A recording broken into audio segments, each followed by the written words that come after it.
Here we go. Here we are. I'm Amelia. I'm Tom. Glad to see you. It's Monday with Jesus.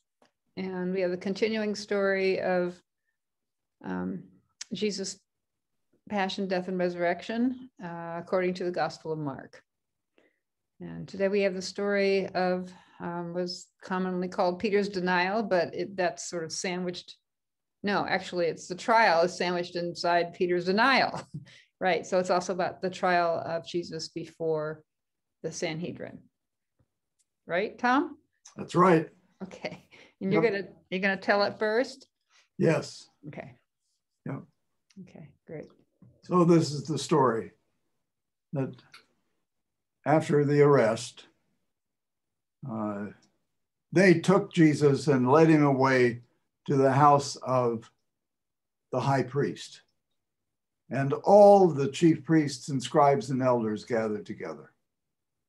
And Peter followed right into the courtyard of the high priest. And he was sitting with the guards, warming himself by the light of the fire. Now the chief priests and the whole Sanhedrin sought testimony against Jesus in order to put him to death. But they couldn't find any because the witnesses all bore false testimony. Some stood up in the midst and said, "We heard this man say, 'I will destroy this temple made with hands, and in 3 days I'll build up another not made with hands.'" But even so, their testimony did not agree. So the high priest stood up in the midst and questioned Jesus. "Have you no answer to make to all these charges that they're bringing against you?" But Jesus was silent and said nothing. The high priest questioned him again. "Are you the Messiah, the Son of the Blessed?" And Jesus said, "I am. And you will see the Son of Man coming with the clouds of heaven and sitting at the right hand of power." And the high priest rent his robes and he said, "What need do we have for further witnesses? You have heard his blasphemy. How does it appear to you?" And they all condemned him as deserving death. And they began to spit on him and to blindfold him and to strike him and say, "Hey, prophesy." And the guards led him away, beating him. Now, meanwhile, Peter was down below in the courtyard, warming himself by the fire. And a maid of the high priest saw him. She came over and looked at him. And she said, "Hey, you were with that Nazarene, Jesus." And Peter said, I neither know nor understand what you're talking about." He went out into the gateway. And again, the maid saw him, and she began to say to the bystanders, "He's one of them." But again, he denied it. And after a while, those who were standing around began to say to him, "Surely you're one of them. You're a Galilean." And Peter began to invoke a curse on himself and to swear an oath, I do not know this man you're talking about. And immediately, the cock crowed for the second time. And Peter remembered how Jesus had said to him, before the cock crows twice, you will deny me 3 times. And beating on himself, he wept.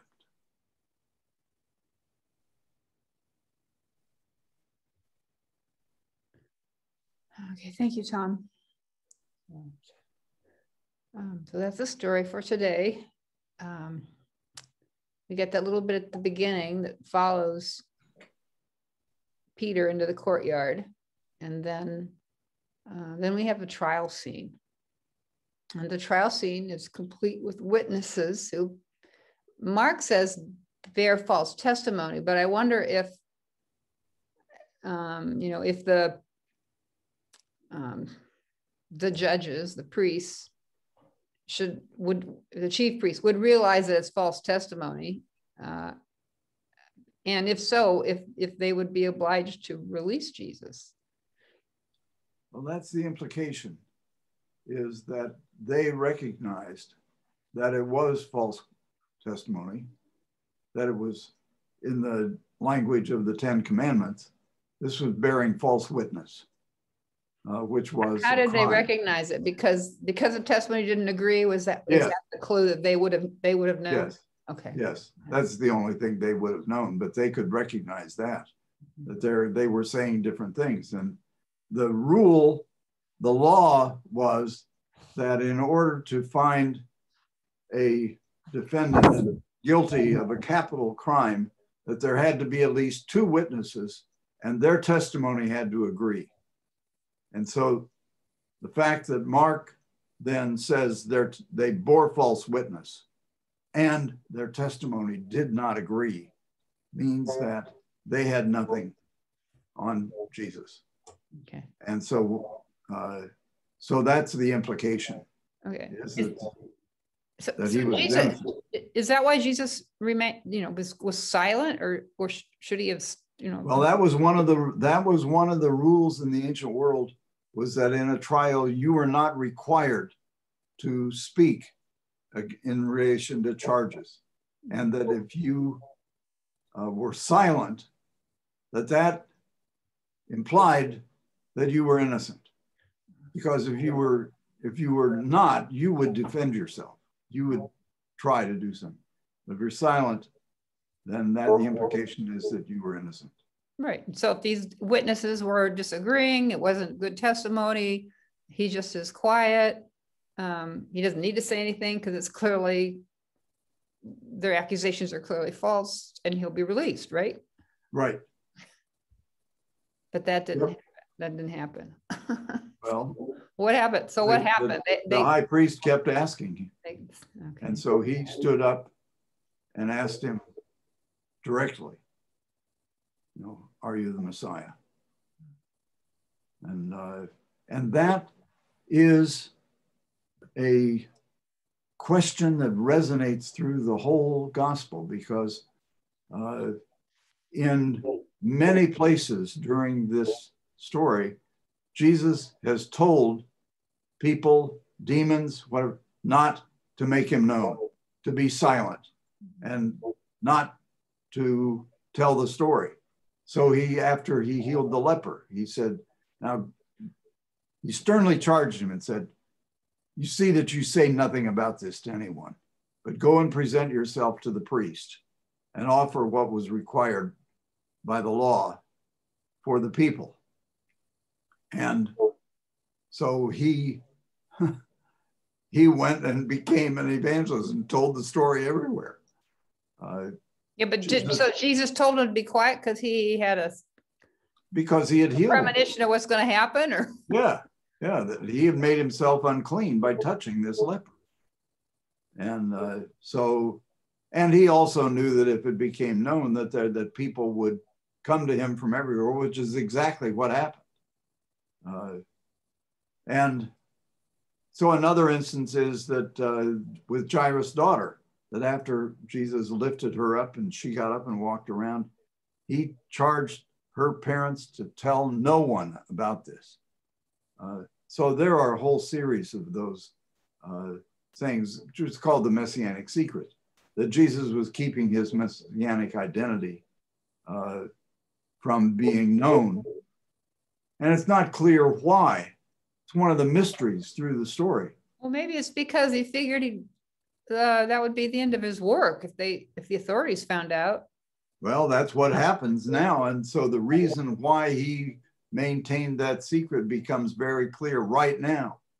Because when he says, I am, and you'll see the Son of Man coming on the clouds of heaven at the right hand of power, he's condemned to death. So the reason for the Messianic secret is made very clear now in this trial. Yeah, let's talk about that Son of Man business, as well as the prophecy. You'll see the Son of Man come down in clouds. Does that have? Well, it's a direct allusion to and almost a quotation of Daniel 7, where Daniel says, I saw in a night vision, and there was one like a son of man who came to the Ancient of Days, and he was given authority over all peoples. And so this, the name, the Son of Man, is associated with this figure in Daniel, but it's one that Jesus uses over and over again during the story, is that he talks about himself as the Son of Man.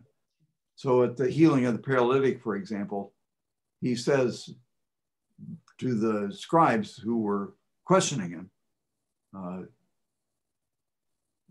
this is so that you may know that the Son of Man has authority on earth to forgive sins, which was to make himself then equal to God. Yeah, that's interesting because they have the same response. It is now, I mean, that's early in the story. And when he says that, he says, this is blasphemy, right?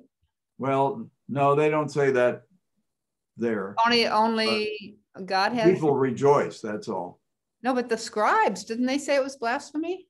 No, not in this story. Oh, okay. They do in another one. In the paralytic? Don't they in the paralytic story? No. Okay, I don't all think right. so. Okay. Yeah. Only God has the power. Only God had the authority to forgive sins. Yeah. Right. Okay. So, all right. So that's a major thing. And maybe so he says that about the Son of Man in this kind of apocalyptic manner. So after the Messianic confession, when Peter says, you're the Messiah, he says, whoever is ashamed of me and of my words in this sinful and adulterous generation, of that one also will the Son of Man be ashamed when he comes in glory with his Father. Okay, so there's lots of Son of Man connections, but in the story of Peter's denial in the trial, they do respond to him by saying that's blasphemy. In the story of Jesus' trial, yes. Right. Okay, so talk about blasphemy. I'm having trouble here today. No problem. It's been a rough day. Well, the blasphemy was, was profaning the name of God. And so when Jesus says, in response to the question, are you the Messiah? Says, I am. And then this prophecy about the Son of Man, it isn't, a strict definition of blasphemy would not call this blasphemy, but ego eimi is the name that God uses in Exodus at the burning bush. So when Moses asks, what is your name? What shall I tell the people when they ask me, what is your name? And the Lord says, ego eimi in the Septuagint translation. Yike asher yike in Hebrew. The same thing here. Jesus says the same thing. He says, I am. Yeah. Are you the Messiah? He says, I am. And when he's walking on the water and they ask him and they call out and in fear, he says, don't be afraid. I am. So there are the implications that Jesus uses names like that. But then the question is asked of the listeners in the telling of the story. So how does it appear to you? So every listener has to answer that question. How does it appear to you? Is this blasphemy or is it the truth? Because if he's telling the truth, it's not related to God. If he's telling the truth, it's not blasphemy. Right. So that's the question that every listener to the story had to answer in Mark's context and in our context now. You know, what do you say? How does it appear to you about Jesus? Yeah, and at this point, theoretically, you've heard the whole story. You are being called to make up your mind then. Yeah. Right. Okay, so while all of this is going on, all this drama, the Sanhedrin, Peter's outside, close by.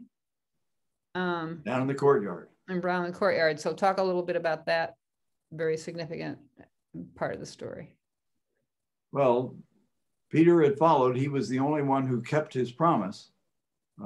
When Jesus said, you'll all run away, he said, maybe they will, but not me. And he doesn't. He follows Jesus at a distance right into the courtyard of the high priest. But Jesus then says, truly, I tell you, before the cock crows twice, you will deny me 3 times. And Peter said vehemently, even if I must die with you, I'll never deny you.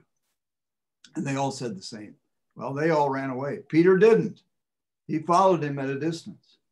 So now the question is, will he deny him? And the story is structured that the listeners can count it out. 1, 2, 3, and then the cock crows for a second time. So the story is the fulfillment of Jesus' prophecy. But when Peter realizes it, he's overcome with grief and wept. Because he realized what he'd done. Yeah. All right. I guess in the same way you were talking about before, that the storyteller is inviting the audience, that would be anybody who's listening to the story being told, to consider the question, how does it appear to you? Right. Here, I think we're being asked to consider the question of whether or not when things got tough, we would, continue deny Jesus. Would we continue to follow his ways? Right. Or not? Right. Yeah. So and if we don't, and when we realize that we haven't, because none of us follow as closely as we ought to, will we own up to that? Yeah. And that's it's Peter's response is fully understandable. Everybody who heard this story knew that his choice was between dying with Jesus and denying him. It's understandable. Yeah. Most of us probably would make the same choice. Right. Although but there are stories in the ancient world of there's a novel, Cariton, where the friend of the main character says, when they're caught and he's going to be crucified, he says, crucify him with me. Let me be crucified with him. And so there is there are stories about people who did not deny, but who were willing to be crucified with. So this is you know, I don't know, this is a big deal. Yeah.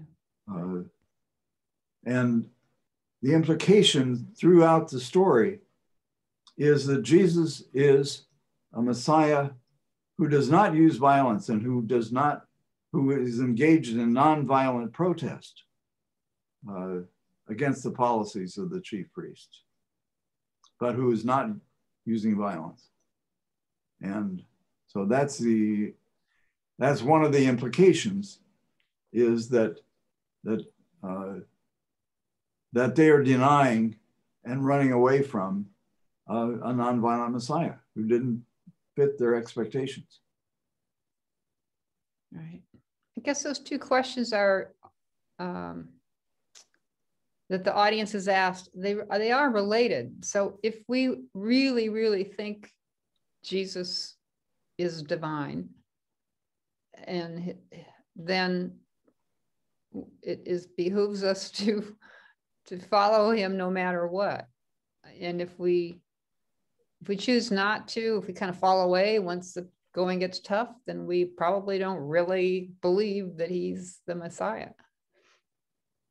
It's a question everybody has to ask. Yeah. And it's a question that is made particularly graphic in this story because Jesus chooses a way of nonviolence. He does not fight. Right. He does not seek to kill those who would condemn him, right, but rather dies for their sake. Right. Yeah. Okay, well, thanks everybody for watching. It's a lot to think about with this story. Yes, there is a lot. Yeah. This story has had a lot of impact over the centuries. Right. Have a good week. Okay. And do spend some time reflecting on this story and maybe even learning it by heart a little bit. Right. Yeah. It's good exercise. Remember Peter. Right. Remember Peter. Yeah. Bye. Bye.